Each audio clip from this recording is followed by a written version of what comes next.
recording for anyone who's there. All right, so can you see my screen okay now in the window? Yes. Kind of, sort of, okay. So to begin with, I think if you haven't used WordPress before or you're not familiar with it, the main thing when you go to a browser is getting to that login screen.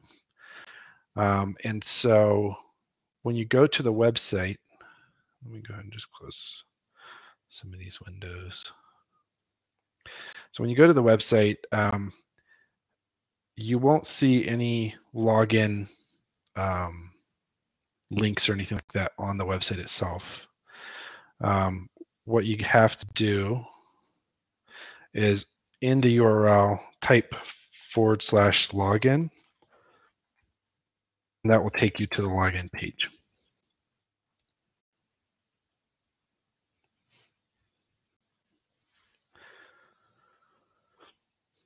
So once you're at the login page, you can enter your username and password that you set up.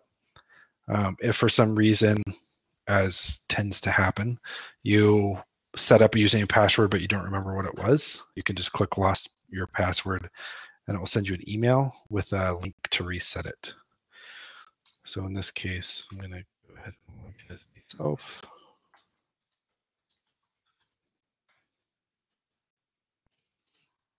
Drag my Blab window to my other screen so that I can see any questions.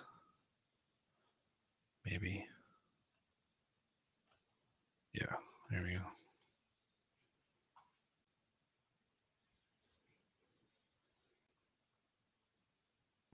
go. Okay. All right, so I'm going to switch back to me because I have the admin login anyway.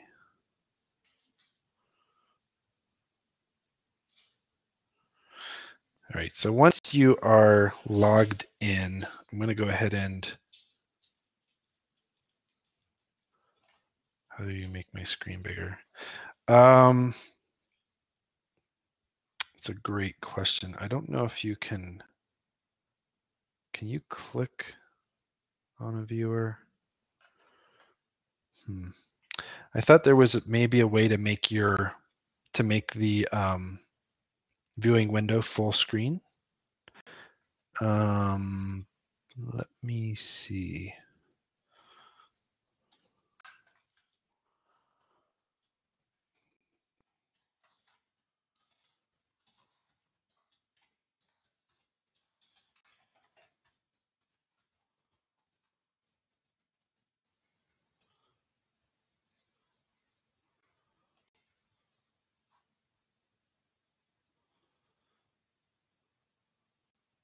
Do you see any options to make it full screen anywhere?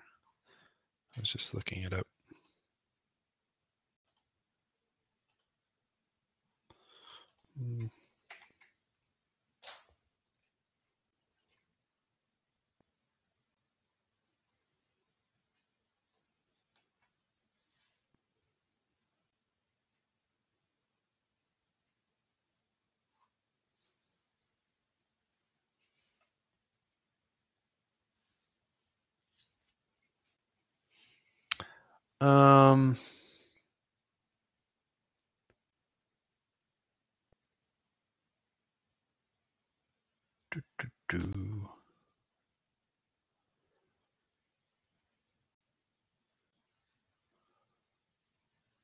I don't know.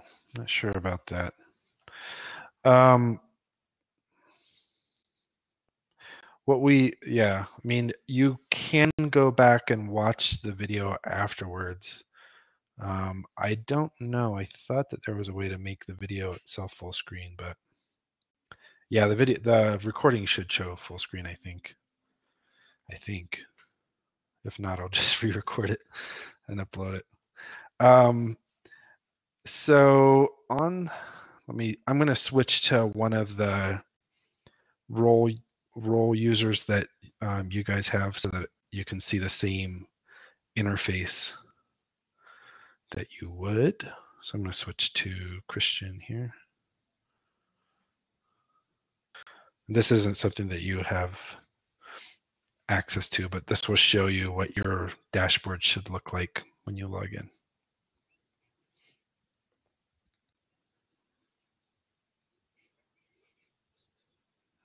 All right.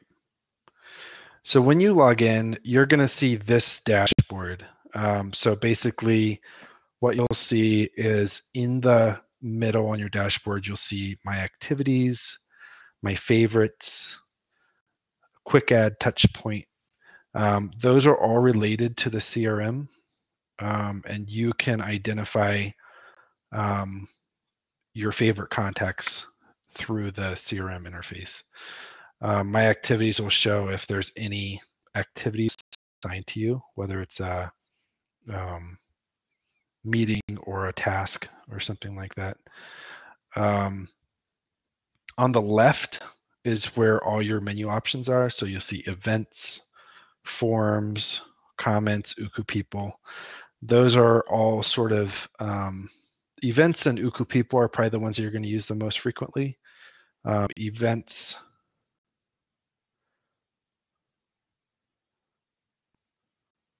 Okay. Let's see.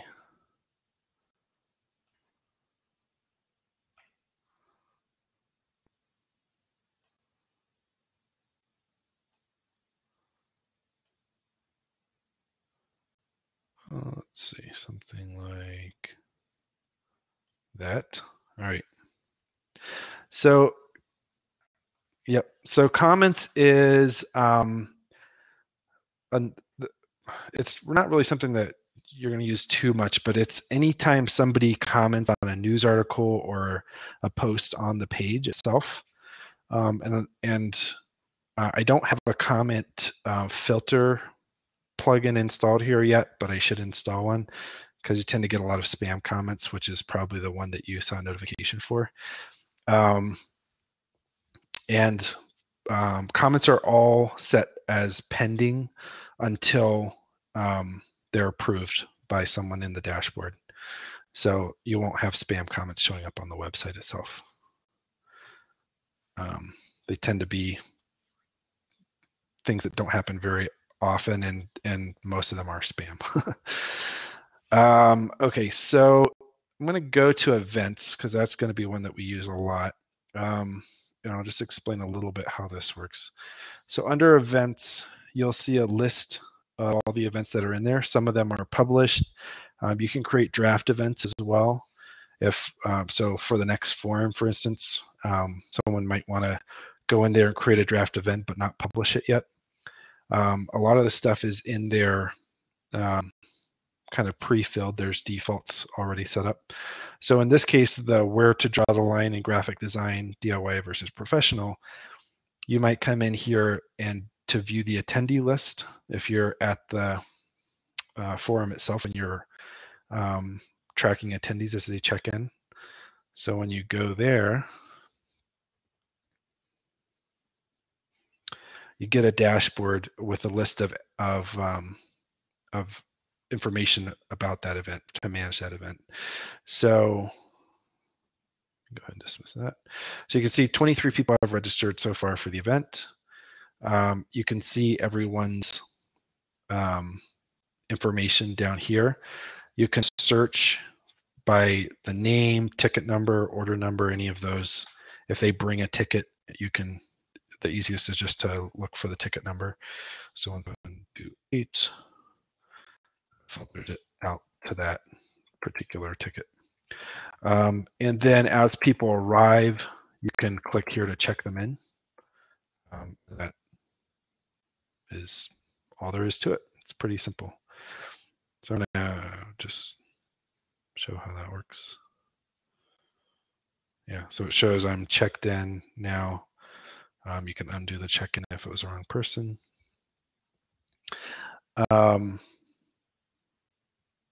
So when you so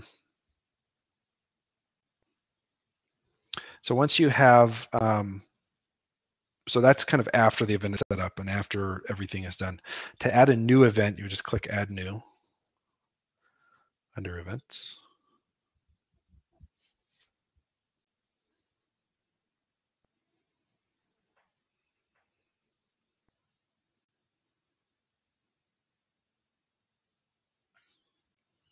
And in here, you can set up the new event. So it's really just the event title goes here. Event time and date are listed. It's a little bit slow because I'm sharing my screen. Let's see. There we go. So you can set your time and date of the event. Time zone is automatically set to Denver. The location is set by default. Yeah, absolutely, you can do that. Just don't publish it, because if you publish it, then it will show up on the homepage.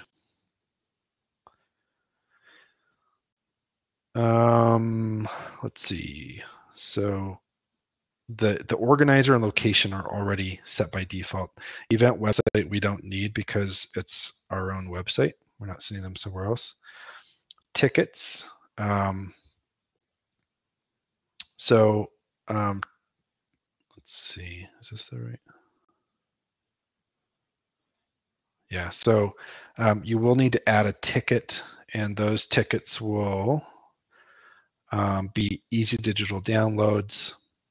And this is all just, kind of common sense information, like general admission might be the ticket name, when to start and end the ticket sales, and it's free, so there's really not much besides maybe putting a stock quantity of 200 or something like that on it. You can always look at one of the existing events to kind of see as a template what's important. So mostly though, it's just the title, the date and time, and then adding the ticket. Those are the kind of keys to it.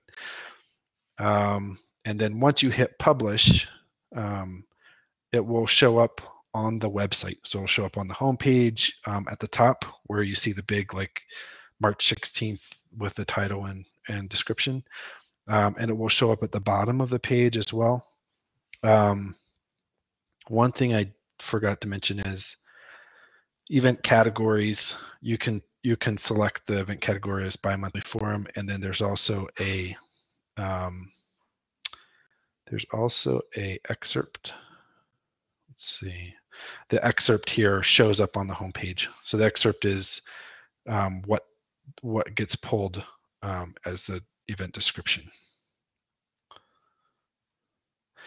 You can always save a draft up here, and you can also preview it, and that will give you the preview will show you the registration page, not the homepage view of the event. One thing that's kind of it just is the way that this is set up, and it should be a little bit more flexible, but it just isn't at this point. When you set the event title, that initial event title that you create gets recorded in Uku People in the CRM as the kind of label for people who are registering for the event. If you change it later, it doesn't always sync it correctly. So you want to make sure your event title is correct before you publish your event. Is there any are there any questions on the event piece?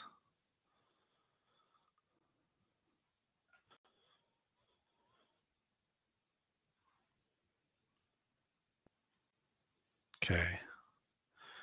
All right, and all the besides this screen, there's really not anything else on the event tab that you need to really access. Uku People is where contacts get where contact management or client management is. So when you click on that tab, it'll take you to the people listing. Yeah, it is pretty self-explanatory. The people listing shows you alphabetical order. It should be alphabetical. I don't know if it's, yeah, anyway. It shows you a list of all of your contacts in there, and you can search if you're looking for someone in particular. These are categorized by tribe, and so each person can be in one or multiple tribes, and tribes are really just used as a method of targeting a group. And so we use tribes, for instance, to sync to MailChimp. So we can say, so let's say we created a tribe for event presenters. We could set up a MailChimp group that syncs the event presenters and send them specific mailings that are unique to them. So that's sort of what tribes is.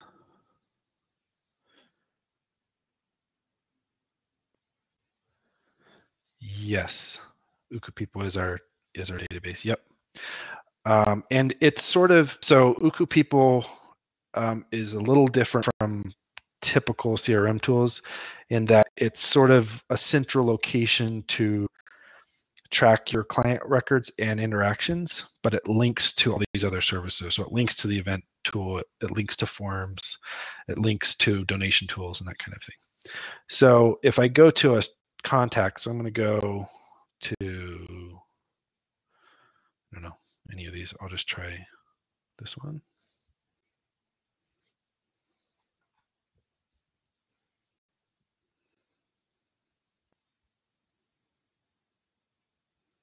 Yeah, exactly. Ends up to be that way. All right, so here's my contact dashboard. So here's the contact record.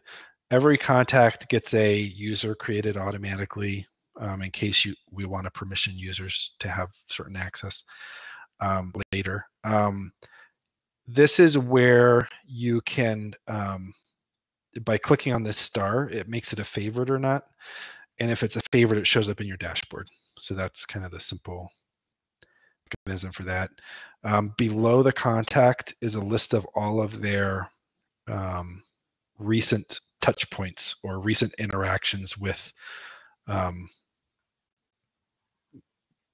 the organization, I guess is the easiest way to say it. So it could be, in this case, you can see all of these are event registrations. So I can see this person attended all of these events, registered 3 times for Battle of the CMS. And it can also be things like phone calls, meetings, anything like that. If you want to edit the contact information, all those fields are right below. So just expand it. You can put in their Twitter handle. The contact image can be uploaded, but it also pulls automatically from Gravatar. So you can see there's no contact image identified here, but because my email address, nate@wapix.co, it has a Gravatar account, it pulls in the image automatically. So this is great for, as we get more information on certain people, being able to fill this out in more detail. If you have, let's say, for some reason, you have a meeting with someone that you're reaching out to on behalf of Tech for Good, you can just click Add Touch Points.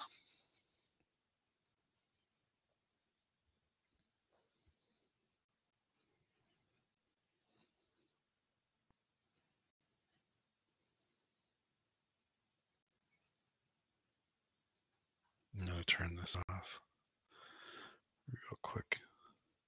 If you're in these screens, one thing they find really annoying is this Yoast SEO plugin, which serves a great purpose, but it's completely unnecessary on any of these pages. You can click on the screen options button at the top and uncheck it to turn it off. And it just gets it out of your way. Same with content templates, not necessary. There we go. So now in the touch point, you can select your touch point type. So in this case, could be a contact form, could be a note, phone call, anything. So I'm going to say note. And I'm going to say, remind him to only register once per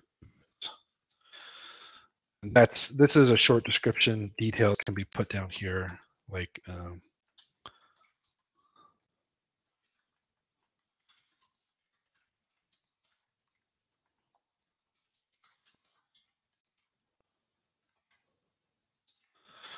so you can put your details in, and then you can upload attachments if you have them, and you can assign them. So what what kind of allows you to assign things to someone is whether they're in the R team group. So only if they're in the R team group do they show up in this list. So I can assign this to Jeremy, and I can add multiples, one or multiples, and then just create.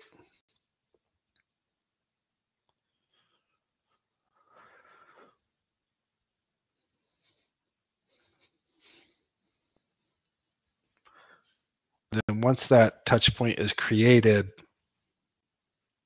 it'll show, the details will show up here at the top of the screen. So you can see the subject, what type of touch point it is, date and time, and then who it's assigned to. And then you can click here to go back to the contact dashboard if you're done.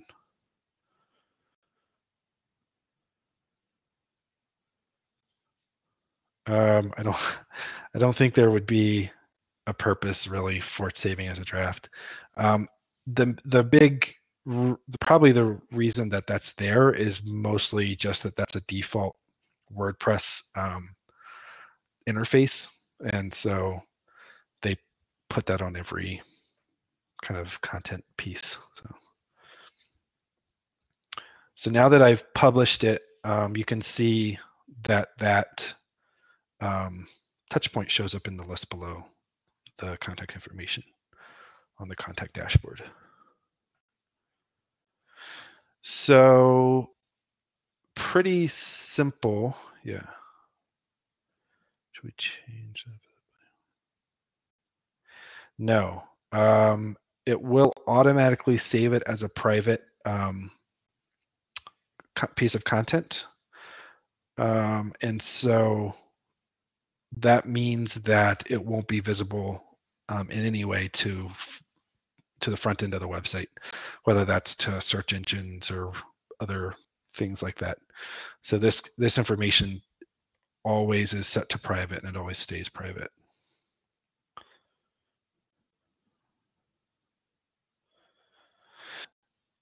If you want to, so a couple things that can be done simply and easily in this interface are when you're looking at the people list, which is kind of your whole list of everyone, you have certain filters that kind of allow you to view only specific groups of people. So over here, you have the quick select ones like individual, organization, or you have tribes, tags, etc. So if you want to just see the people who, let's see, here's the one. Yeah, I don't think we had Battle of the CMS. I think there might have only been one person registered on that. It's because it was still kind of in testing mode.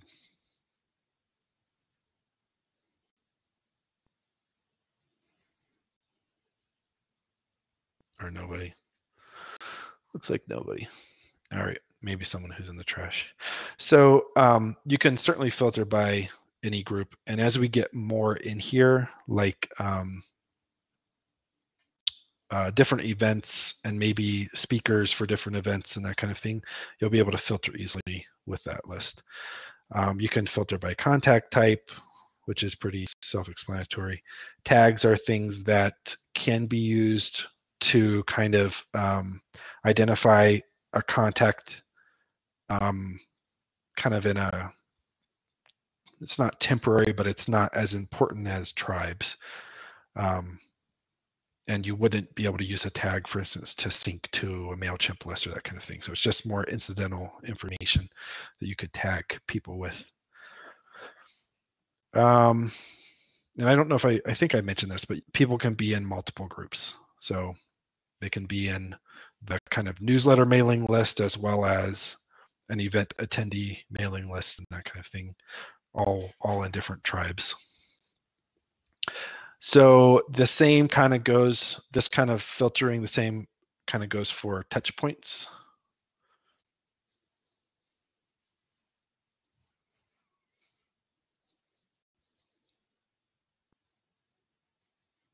So again, you have a list of all the touch points, which you can filter by touch point type easily.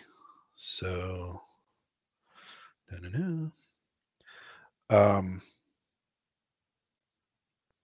right now we only have a couple touch point types that have anything. The one that I created just now was meeting, and I can filter by that. It'll show me only the meetings.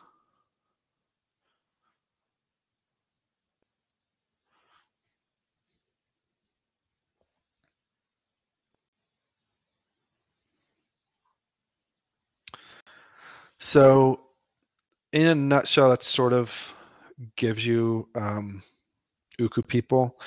There's a few things under settings like MailChimp list syncing and stuff like that, but probably not a ton that's necessary to know about there.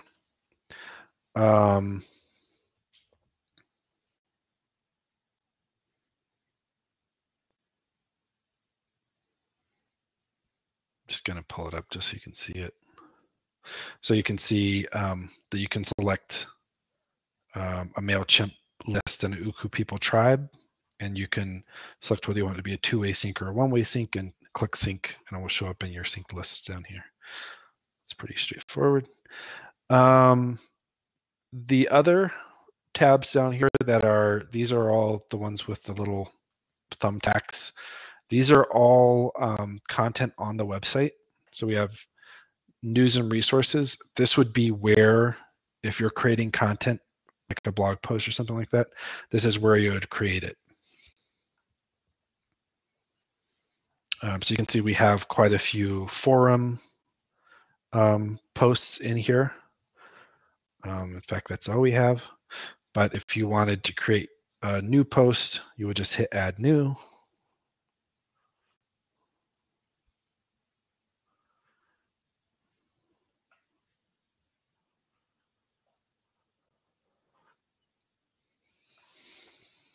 Turn off the Yoast thing.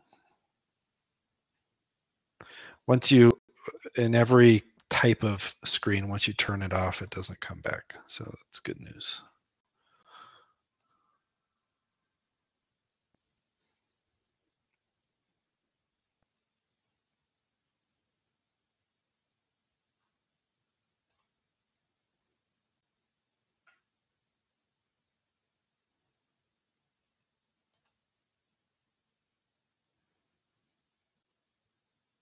Okay. All right. So with the news story, it's pretty straightforward. You just have your title, as you would expect, a featured image, which you can upload from your computer, or if this is something where you're just, you don't want to be bothered with the featured image, you can save it as a draft and send it to me or one of the other marketing team members, and we can find an image that's appropriate for the content. And then it's just a WYSIWYG editor down here. So you have your, let's see, so you have your simple edit tools up here. If you need more, you just click over here to toggle the toolbar, and that gives you like your style. So you could, set headings, H1, H2, etc., throughout your email, or not email, but throughout your blog post. And everything is going to be formatted automatically on the front of the site, so you're not, there's not going to be any flexibility when it comes to fonts or anything like that. It's just type it and forget it. These would be, so if I'm saying check out this awesome resource, it could add a hyperlink here to indicate, where this should go. So I can go http topics.co, and I can say always open this link in a new tab, which is what you'd want to do if you're sending them off of the site. You can add that link. You can insert images as well. Oh, actually, I think we have that disabled here because I think it's just text and then the feature image. So yeah, it's fairly straightforward. I don't think there's a whole lot of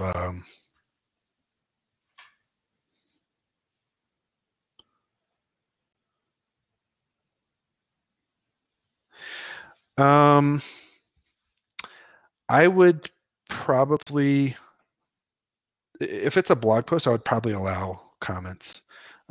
They'll all come back into the dashboard for approval.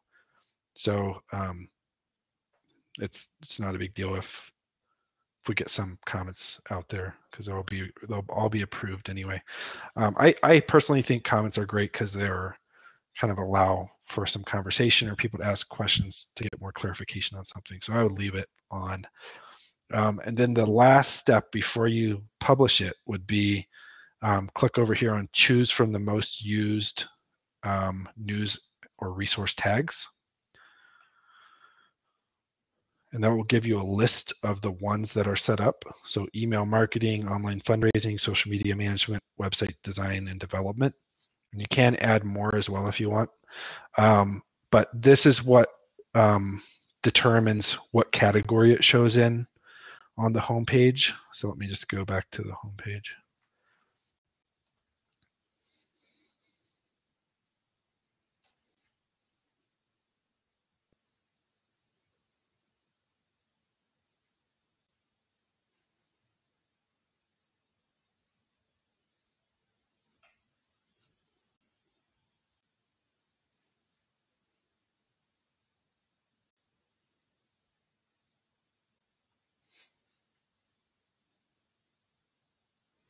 All right, so if I scroll down the page to the resources area,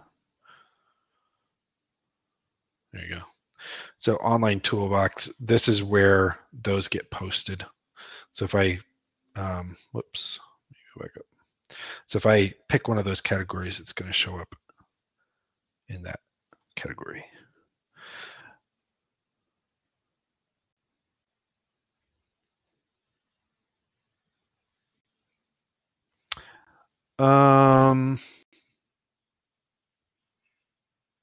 It's a good question. I think, yeah, I mean, I think it's a good question. If it's in, I think if we add a tag, so let me just do this as a trial test post. I think if we add new tag, so if I select social media management, and then I add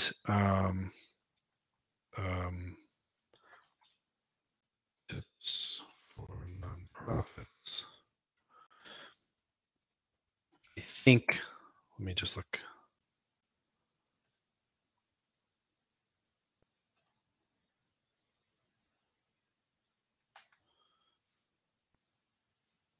I mean, tags are very mildly used for SEO. So I would probably go lighter on the tags, maybe. Yeah, I would say maybe 5 or something. 1 is fine too. But I probably wouldn't do more than 5 to 7, something like that. All right, so let me see if I go. Yeah, so it looks like I could put it in here.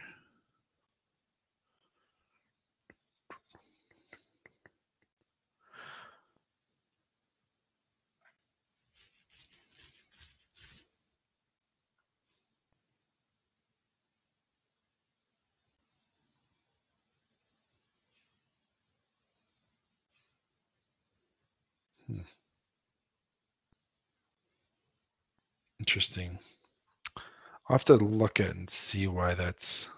Did I put that in there? I thought I did. Yeah, social media management. All right, I'll have to take a closer look and see why that should show up there, but I'm not seeing it. But anyway, that's the way. That would be the way that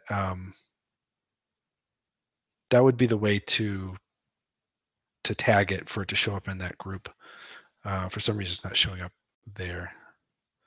Let me just double check one more thing. Tags, excerpt. Yeah, that should be it. All right. So that's how you would do it. I'm going to go ahead and just move this to trash because I don't want it to be out there anywhere.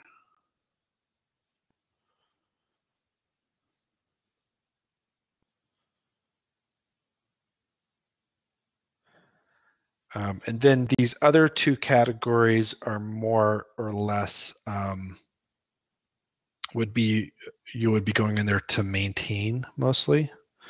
Oh, I see, Lisa, you have a block. All right, let's see. So let me go to board members, for instance.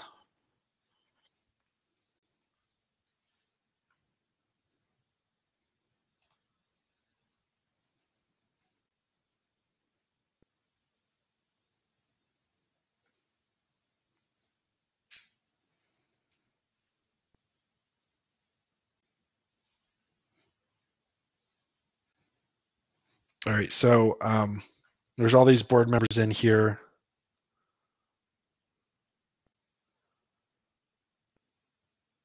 Do you not see my screen anymore, Bridget?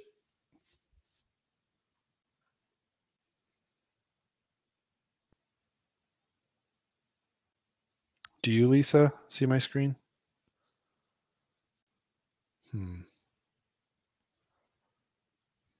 Okay. What if you, can you, I don't know if you can refresh or maybe come back. For some reason, seems like it's showing up on, for some people, but not for you, Bridget.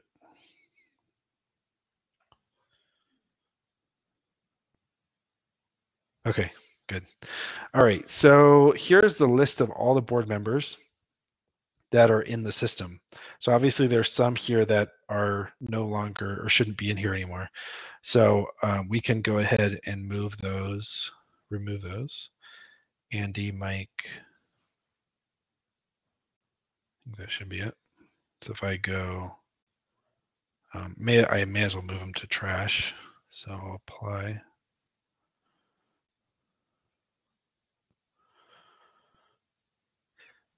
In the trash, I think it keeps them in trash for a period of time before it deletes them. So they'll be there in the trash. And then if you wanted to add a new board member, so obviously you can edit the ones that are existing, which would allow you to go in and upload a new photo or change the bio, that sort of thing.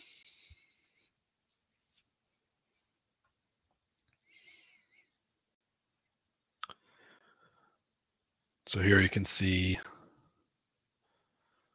it loads, the name, the photo, the designation, and then the description.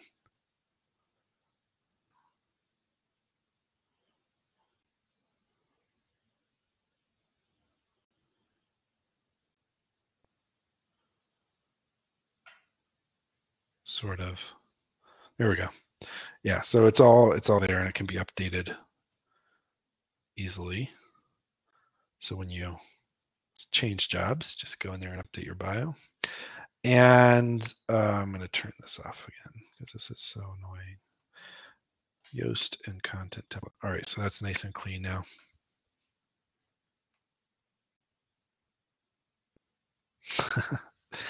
Yes. Yeah, exactly. All right, and then the same, obviously, if you wanted to add a new board member, it's just add new, and then you fill in the name, select image, which allows you to upload a photo, designation and bio, and publish. That's it. Testimonials are things I hope we can begin to get. I think we probably have some already from some of the post forum surveys. So that will be something that we'll definitely add to the online forums so that we can get that information. Thanks.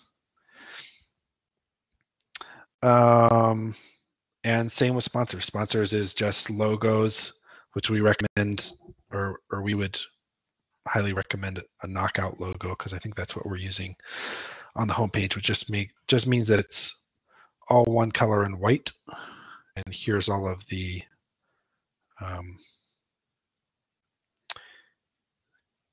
here are all the sponsors. I don't know if these are current necessarily. That's a new one that I didn't hear about. Yeah, and those are going to show up on the home page.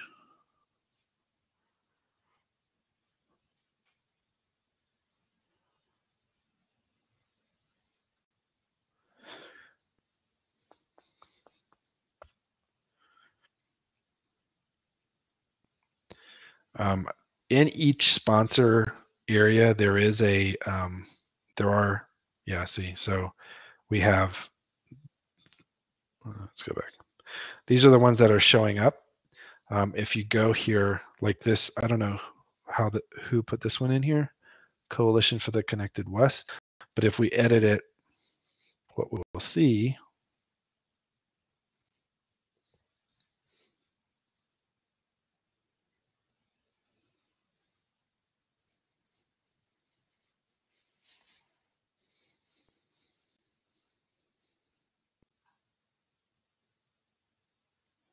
okay, so there's no sponsor logo image.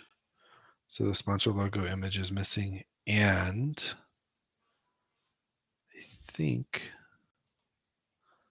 just look at something here.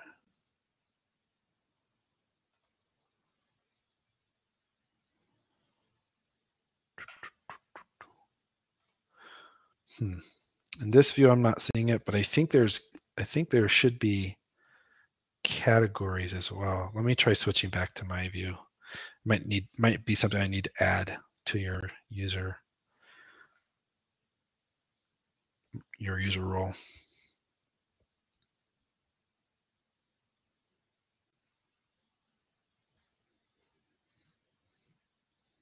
Because I think we can have an event sponsor or a front page sponsor.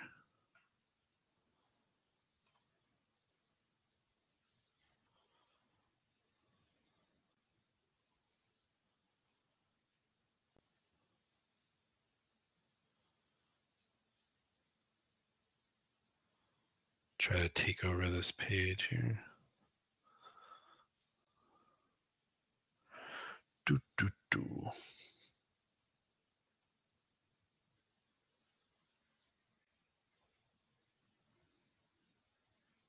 All right, there we go. Let me see. I thought we had that in here, but maybe not.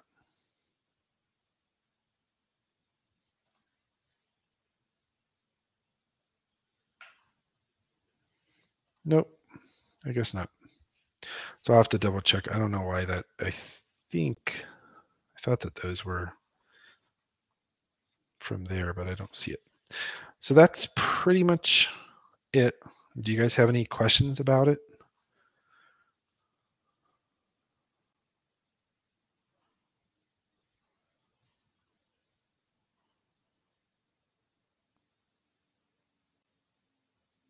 Okay.